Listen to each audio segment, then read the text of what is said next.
On this episode, we are going to have the exclusive interview with the champion, JJ Spaun, right here on the show. So make sure that you stick around for that.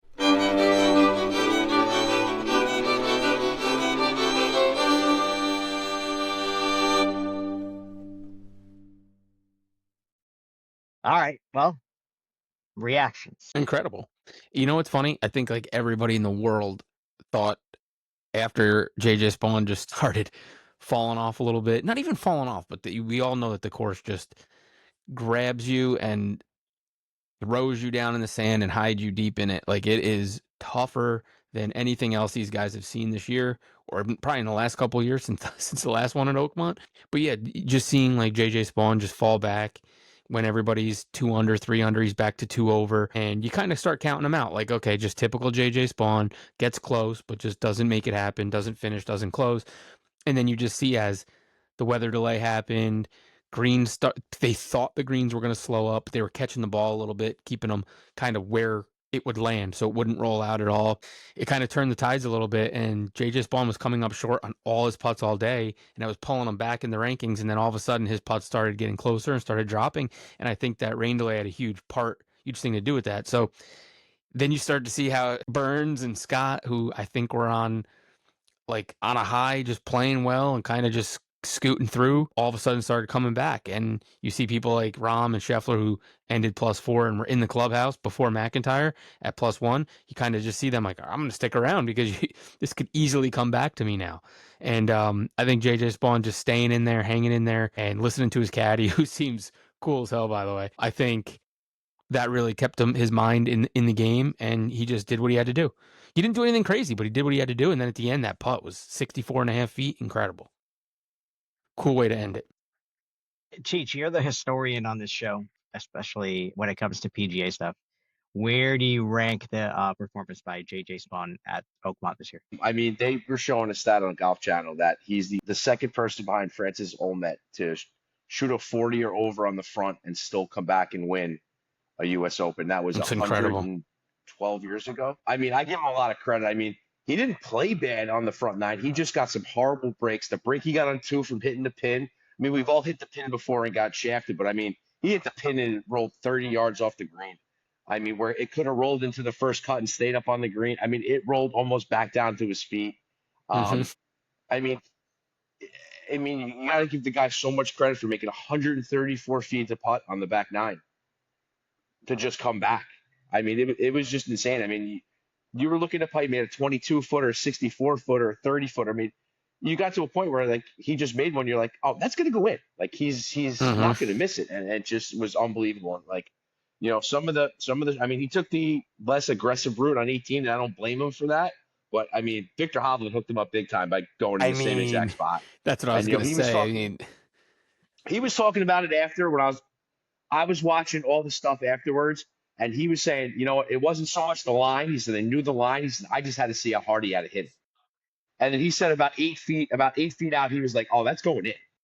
You know, and I mean, it's just unbelievable. It's such good for a guy who, like, you know, had a chance to win the Players. Rory took him in a playoff, which was, you know, it was pretty easy for Rory to beat him in the playoff. He didn't play well in the playoff, but he learned a lot from it. The 90-minute delay helped him, and he came out on top. I mean, he beat some good players. I mean, you know, for a while we were chatting back and forth that, you know, come on, Hatton can win this, Ortiz can win this. You know, McIntyre was sitting pretty at one over at a point, and it was just like, man, it was unbelievable to watch a U.S. Open finish like that. Like the carnage is just unbelievable. If you look at Burns and Scott, look what they did on the 11th hole. Guys had easy shots. They 100 yards into the thing, blowing 30, 40 yards over the green and then doubling. I mean, where they could have, you know, they lost the tournament there. Yeah, I think one of the biggest, just real quick, one of the things to piggyback off what you said, I think the commentator might have said it too, but like it was the speed on that putt, Hovland. He knew that when Hovland smoked it and really gave it a run to try to make it, it only went 4.5 feet by. And I think that gave him the confidence to say, okay, now I know I can hit it because it's not gonna end up in the deep stuff off the green. And I think that gave him the confidence to really go at it. But speed was everything on that putt. It was incredible. Go ahead, Aaron. Sorry. No, you good. JJ Spaun is like a little known golfer to most people. Missed a cut in just about every single major he's ever played in. his backstory is so awesome and so different than what you think of the PGA Tour now. You think of like the Maverick McNeelys, the Justin Thomases, even the Rory McIlroys, like You mean the rich kids? Silver yeah, Silver Spoon, Country Club Boys. JJ Spaun was anything but that. Like his mom was the one who taught him how to play golf. He never had any formal lessons. He wasn't even recruited out of high school. He walked on to San Diego State University. He played pretty well his first couple of years, like well enough to stay on the team, played extremely well in his senior year. And that let him, made him able to even attempt to go pro. He's won on like the web.com tour, the freaking like all these like weird, like lower level professional tours. He's been Small grinding tours. since 2012 as a pro. But just like one of the guys that you could actually, it's not easy to root for, anybody who is in the upper echelon of the PGA Tour. But JJ Spaun is definitely a guy that you can see like the average person could look back and see his story and be like, this is super cool. So that leads me to one thing, the exclusive interview with the champion, JJ Spaun. Please join me in welcoming champion of the 125th U.S. Open, JJ Spaun. JJ, just an unbelievable day, one you'll never forget. Where did the continued belief come from? It felt like as bad as things were going, like I just still tried to just commit to every shot. I tried to just continue to dig deep. I mean, I've been doing it my whole life. And I think that's been the biggest difference this year, is being able to do that. And fortunately, I dug very deep on the back nine and things went my way, and here we are with the trophy. Yeah, you work for this your whole life. No one can ever take that away from you. Where did this dream start, and how do you put this moment into words? Yeah, I mean, I grew up watching golf. I was a young kid, wanted to play golf. I loved golf. It was a passion for me growing up, and always played with my parents growing up. And one thing led to another. Wasn't really groomed to be like a professional golfer. I didn't get put through academies. I didn't play the AJGA. I played local stuff. I did qualify for actually my first big USGA event, which was the US Junior. I did that 2 times when I was like 16 and 17. And that's kind of when I realized my potential. But I just kept going like one foot in front of the other, and, junior golf, college golf, turning pro, and now here I am with the US Open trophy.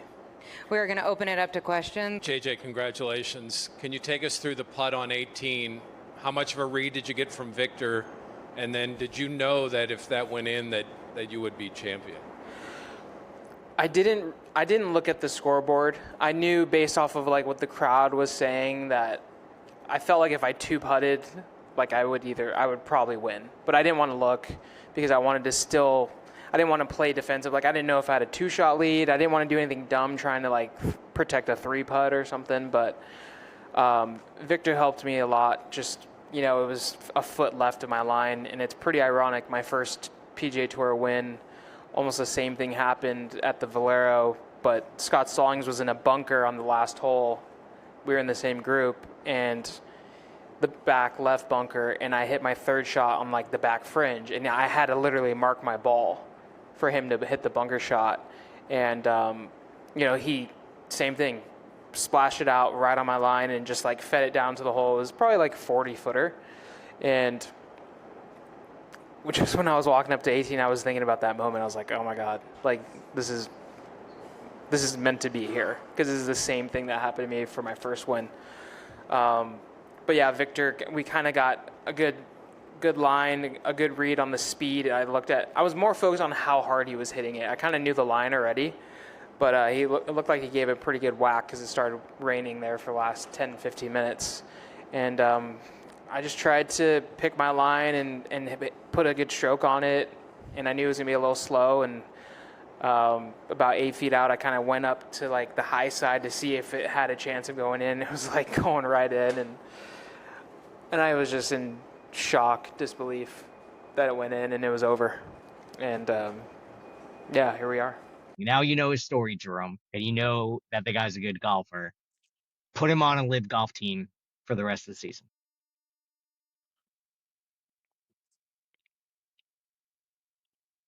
I mean, guys, the Ironheads could use some help. I like where you're going with the Ironheads. They certainly could use some help. My initial thought was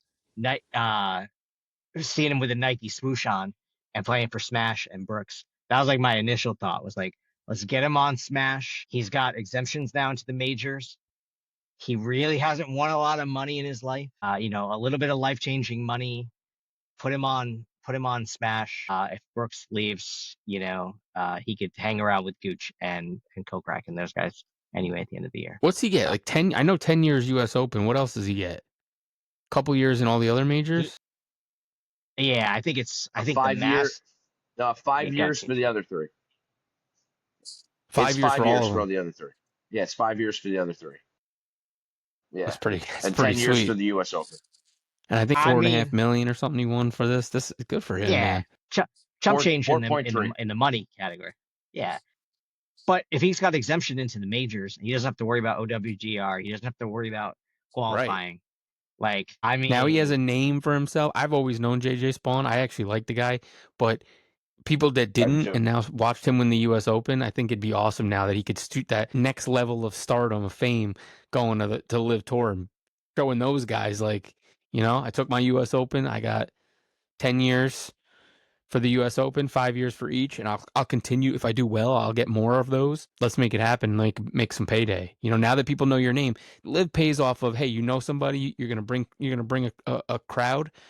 Here's your money. So, yeah, good timing for him to do it. he's like the first one. He's not. I really think. I know No, he you're won't going to go. say He he's won't not go. going to go. I He's know not you're going gonna to say go. he's not going to go, but he's like the first one that you could really potentially see from like the list of major champions over the last 3 years who, because it's not Scotty, it's not Rory, LIV didn't want Brian Harman, Not too Xander. old. Like, it's not Xander, right? So it's not one of these like top guys. Like Rahm came, obviously. He kind of fits this weird, like, he's like you guys said, like he's known to the real serious golf fan, but not known to, the average golf fan until today. Now everyone knows him. They're going to see this highlight from the U.S. Open forever, him making the putt on the second hole. So, plus they're going to flash back now to, oh yeah, he almost won the Players. He's a good golfer, right? Like he's got probably a bunch more good golf left in him. So get him in the league. I just think it just makes too much sense. And They'll we are make the LIV Golf argument Show. that he wouldn't have won the U.S. Open if it was 54 holes, but he won it because it was 72 holes. Isn't that interesting? Speaking of, He would have finished run. He would have been runner-up. he would have been runner. Speaking of, a couple LIV guys like Bryson missing the cut. We got to mention that really quickly. Disappointing, obviously, super disappointing. And then Brooks kind of in it, but Johnny not Miller really taking the stab at him. What'd he Yeah, say? what was that all about? I missed that. What What'd was he that say? all about? He said something along the lines of like, oh, you got to hit it in the fairway, and he's like, people like Bryson who didn't hit it in the fairway, are home watching it over the weekend, like something. And Jack Nicklaus sitting next to him was hysterically laughing after he said it. Like they both kind of took a Miller said it, and Nicklaus just laughed at it. I mean, it was kind of funny because if you know Johnny Miller and the dick, Yeah, it is kind of funny. So how he said it and what he did. Interesting. I mean, if you're going to take a shot at anybody, you can't take a shot at the guy who's the defending U.S. Open champion. I guess it's just stupid. Anyway, How great is it during the rain break they showed highlights of the 08? Did you watch that? Of the 08 U.S. Open with Rocco Mediate and Tiger Woods instead of showing like last year with Bryson? No, they got to show that one. I did not watch that. I did not watch it. Turned it off immediately. Because there was no way they were going to relive. On a fucking beach. I did go to the beach today. It was awesome. So besides Bryson missing the cut and Brooks kind of meh over the weekend, Jon Rahm with like a backdoor top 10, 67, I think today, one of the best rounds out there. And then can't not talk about our guy. We can't say his name. Tyrrell Hatton and Carlos Ortiz. Ortiz, life changed also. The guy he only made the cut in like 2 out of 20 majors he's been in or something like that. And now he's got a top 4. He he gets an exemption into the Masters in 2026 That's and awesome. back into the U.S. Open next year. So he doesn't have to qualify. He did qualify for this one. Next year. He went through final qualifying and finished top 4. So what an awesome week for him for sure. Hatton, I'm glad. I don't know if you guys saw this. I just saw right before we started recording. Hatton was being interviewed when Spaun was lining up his putt. And when the putt went in, like from Hatton being like the grumbly, crusty old Hatton that he would just crack a smile, and he was just like, you could just see him relieved You're that grin. JJ Spaun made the putt, and he didn't, and like Hatton didn't actually choke away his chance. Yeah, JJ right. Spaun actually went out and won it, because on 10 and on 17, the guy's hitting driver when he should have been hitting the 3-wood layup play. Like, he's not getting there. He's not driving the green. He's not carrying the ball 310. Very few guys carried the And carried 5 the ball people there. are tied at 1 over at that point. I know. So he's Just right play in the for the mix. par. Just play for the par. Give yourself a chance on 18. And he pissed it away. Whatever. He still had a great showing. He's Still the greatest gonna win fuck it. off. Every You didn't shot they like laugh at him. You didn't like it on 17, Cheech. I know you did not like the drive run. I'm guessing he didn't like it. What? No, I didn't hear you you cut off for a second. I'm saying you did. There's no way you agreed with a Hatton taking out the driver on 17 and trying to drive the green. Man, your facial expressions that it's freezing on is just incredible. You know what? It wasn't even. Don't try to drive the green. Don't try to drive the green. Leave it 15, 20 yards short, 30 yards short. It's fine. But you know what? Like, what was he? 5 yards off, not even 5 yards off the fairway, and he was down the slope of a bunker. Now he's like this. He was done. I knew he was done, because you knew that's the typical Hatton. He's gonna throw a club, break a club. He's gonna Rory McIlroy himself and bash a tee marker, do something. I mean, you just kind of knew it was all gonna go sideways for him, where he could have, like, the next chip shot could have played a better shot, but he just walked up there and just hit it, because he just was like, it's so in his head at that point. I mean, listen, he gave it a good run, and you know what? Give him a lot of going forward that he can do it. They can't beat all these guys. He can. That's his best finish in a major in his life. And he's gonna be back at the leaderboard at one of these majors. Hopefully at Portrush, he gets in the mix again, because he can win a major. He's got the game for sure. He's just needs it. We obviously know where he needs it. He just needs it between the ears a little bit. It does help him sometimes. Like, he does get angry and play better at times, but then he has those angry meltdown pitches like he did on 17. So he's got to try to find a balance there. I think he just expects himself to make everything, because he hits like those little benders 6-footers and makes no reaction. Like, he expects to make that. With most people, be like, all right, this is a knee knocker. And then he yells at it. He doesn't even show. He just picks it out and he like walks away. Do we have any money in the budget to get this guy a Wi-Fi extender for his basement? Because I can't see a thing he's doing. Right? Can you? I mean, It's just his face, and I just a hear him. black screen in front of me. This is amazing. This is why we want all of you to forget about the video version of this episode. Listen to us on Spotify. It sounds so much better when it's edited, and you don't see choppy heads and Cheech waiting a minute and a half to respond to questions about Hatton on 17. Like, so what do you think about Hatton on 17? You just hear. The best part about all this is I know I'm on delay for some reason, and I hear it when you guys all not talk. I hear it coming back through one of your screens after I'm done talking. I just hear, like, after I'm done, like, okay, he's done. Okay, he's done. Great. Like, it's hilarious. It is So amazing. can we get to something else that I thought was interesting? That was interesting this weekend. The show ended 5 minutes ago, but Yeah, please let us know. Yeah, I still see Hatton on 17 in your TV there. You should talk, Mister. I'm behind on every current event in America for the last 37 fucking years. Rory McIlroy being a little bitch baby fucking girl. No. We're not doing that on this show. Can we talk about that? Oh, Are we gonna save that? No. I mean, don't you disrespect my man. Go ahead. I want to hear your rant. You would have smacked him in the fucking face for his fucking antics this weekend. Like, really? We've all played horrible golf before. Have you ever smashed a fucking tee marker, thrown multiple fucking clubs, don't talk to anybody after you play fucking golf? Like, grow the fuck up, dude. You're one of the best golfers in the world. The course kicked the shit out of you. Be respectful to the fucking game of golf and the people around you and people that are watching you, the kids that are watching you that want to be like you. Like, be a fucking man. Don't be a little pussy and pull shit like you're fucking pulling. Like, come on. Hatton definitely gave the ground crew extra overtime too, man. That guy put craters in that course with every club he had in his bag, but Everybody for a different did it. reason. Sam He was Burns more. did it. Yeah, he was more. Oh, did you see guys are Burns hitting. when he did. tried to get the relief with the water relief, and then he He smoked got the host. friggin' He got host. crushed. Yeah, he did. He got got But yeah, no, everybody beat that course up because that course beat everybody up. So it was. I get what you're saying. But how many guys hit a attitude. shot that tomahawked the club down the fucking fairway? Who hit Did a you see fucking when he who threw hit it a and tee bounced mark? off his bag and he Who else caught hit a it? That tee was mark? kind of cool. That was amazing. That was Matrixy. I wish you would have hit him and knocked his fucking front teeth out of his mouth. Hey, this is getting really personal now. Man, the UK hates us. I don't know, man.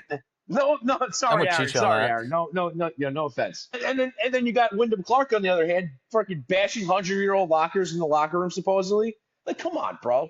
Ooh, I didn't hear that. Have some fucking class. Oh yeah, Wow. he destroyed the locker You room, dude. didn't I see mean, that? like literally, like beat Aaron, him you heard down, that, like right? beat him in. Yeah, we saw him. No, does he get fined? He should be fined. He should not be able to play in next year's US Open. He should, Well, Take it away dude, from they're him. saying he should fucking suspend him and fine him for him. 10-year They're not. exemption, he should get taken away. They're not going to do that. They're not going to do that. Now, as far as Rory breaking the thing on Fucking breaking the tee bitches. marker, I mean, breaking Hold the on, tee marker the is spokesperson for Rory is about to speak. Everybody listen. Listen. Breaking the tee marker is uncalled for, 100%. Throwing the club, I personally wouldn't do it, but I can see how you could be frustrated enough to throw a golf club.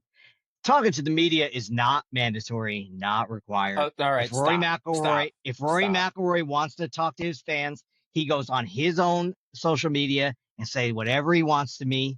He can slide into my DMs anytime. He does not need Bob Herrig, why does golf Alan make it Shipnup. that? He doesn't need any of this. Why They is need golf him. different than any other professional sport? Hey, I didn't make the rules. I'm just saying this is the PGA Tour and the majors have talking agreed. gentlemen? It just seems like, oh, I don't play well, I don't want to talk. I You play think well, I'll Marshawn talk. Lynch wanted? He got And fined no, listen, a lot of he money. got fined. I'm A lot just of here money. so I don't get fined. That's all I ask. Hey, but that's all. So Rory, say the same thing. I'm just here so I don't get fined. Yeah, he loses no matter what he does. Like, be If he comes a out- dick. Just at least show up. I don't know, Aaron. Like, all He those seems like ones a where real winner to Koepka me would- since would you're answer, but- defending him so. He's playing within the rules that were created by the PGA Tour and the majors. He's not doing anything against the rules. If the NFL has a rule that states that you have to be available for the media, then you have I to don't be think available we're for the saying media. that he's breaking rules. I think we're saying that he should grow a set and do what everybody else does to be there and answer the hard questions. Hey Rory, if you ever decide to watch this, please DM Aaron a picture of your fucking dick and balls, please, just so Aaron can see them and just pleasure himself to them nightly. I would hope that defend makes the anyone. show. I would defend anyone in this situation. Nobody owes the golf media No, anything. there- Nobody. No, you Zero. wouldn't. We know you very well. There's no way you would. It is You're a only fucking because liar. it's roars. It's your little roars. It's the only Your reason. face gives it away. You I are know. lying. Listen, if I'm not gonna be critical of him. He can do whatever he wants. I just think that either whether he talked or not talked, he's gonna get shit no matter what happens. So You're I probably think you should just to me, just stand up there, answer a few questions, and leave. Like to me, the optic looks worse if he doesn't do it because people will say he didn't show up, he doesn't want to talk to us. But if he shows up and gives you some like the Marshawn Lynch answers, like, all right, at least he showed up. Like I just think the look of it is worse. Like, oh, listen, I would probably be the same way if I didn't want to. If I had a bad round and didn't play well, didn't like stuff, I wouldn't want to talk to people. But if I was the face of golf, which I'll never be the face of golf, show up, answer a few questions. You're not gonna appease your fans will love it, but the golf media is gonna hate you for your answers and whatever. At least you did it. That's just the way I'm looking. Somehow we can make it to 2026. We can make like $3 on the show. That'd be awesome. All right, Jerome, wrap us up. Sure. Thank you so much for listening. Please comment, subscribe, click the bell in the corner so you get notifications Here when the we're whole time. posting the whole time. Spotify, if you can, or wherever you listen to Spotify. podcasts. Hey, that'd be please click rate, give us 5 stars, and tell your friends yeah. and your family. That'd be awesome. GoFundMe for At Cheech least- to get a Wi-Fi extender. Link in bio. The link will be on our X account. When you're an old man, you don't know how to do any of this shit. We need to raise I just hit the buttons Aaron $7. sends me, and that's what happens. You know, Jay, that actually makes really I good can't sense. afford You've that. known this whole time. Sorry. You couldn't help your uncle out. That's really unfortunate. $7. We got it. Jay doesn't even subscribe to our Instagram. We could do You one of think those. he's gonna go hook up a. We could do one of those Sarah McLachlan commercials to raise me money. Yeah. Just put all Just the horrible you pictures up with me in the snuggling background with with that Wi-Fi. Sarah McLachlan music Yeah, on. We got to wrap this. This is well off the rails. This was the best episode we've ever done. Congratulations to JJ Spaun on your U.S. Open victory. Well, great performance by the little guy. All little guys like us. Let's go. flat Way putter. to go. DF3, 5'7". It's like me. It's great. See you in the You morning, We can all Jack. do it. He has more hair than you. And a better Oh, he's beard. got, yeah, he's yeah. Absolutely. Yeah, see you in the morning. Let's get the fuck out of here.